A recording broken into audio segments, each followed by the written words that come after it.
না, যাতে ধর্মনিরপেক্ষ চিন্তার পরিবেশটা নষ্ট হয়। বামেদের ভোট মানে কি? বামেদের তারাই ভোট দেন সাধারণত যারা মনে করেন যে বামেদের রাজনৈতিক চিন্তাটা যুক্তিসঙ্গত এবং সেখানে ধর্মের কোনো প্রশ্রয় নেই, ধর্মনিরপেক্ষতা।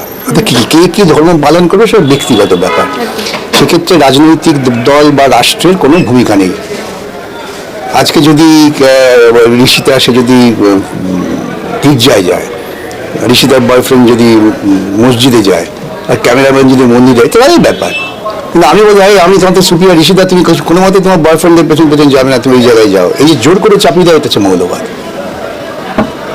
এবং ধর্ম যারা যথার্থই ধার্মিক তারা মৌলবাদ বিরোধী। যথার্থই ধার্মিক ছিলেন রামকৃষ্ণদেব, যথার্থই ধার্মিক ছিলেন জ্যোতিবা ফুলে, যথার্থই ধার্মিক ছিলেন পেরিয়ার।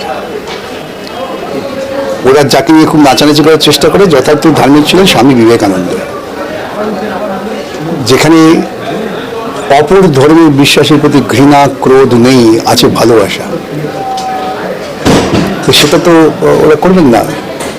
আমি তো কিছুদিন আগে যখন গীতা পাঠের নাটক করছি, আমি বলেছি বিবেকানন্দ একটা বাণীতে পোস্ট করেছিলাম যে ওইসব গঙ্গায় ফেলে দিয়ে আগে লোকের পেটে ভাত জোগা। আমার দেশে দরিদ্র ক্ষুধার্ত মানুষ খেতে পারছে না, তুমি গীতা পাঠ করছো। এইসব নাটক ওরা চালাচ্ছেন। ওরা ভাবছে নাটক করে মানুষকে বিভ্রান্ত করা যায়, সাময়িক যায়, নিশ্চয়ই সাময়িক লোকে বিভ্রান্ত হয়েছিল।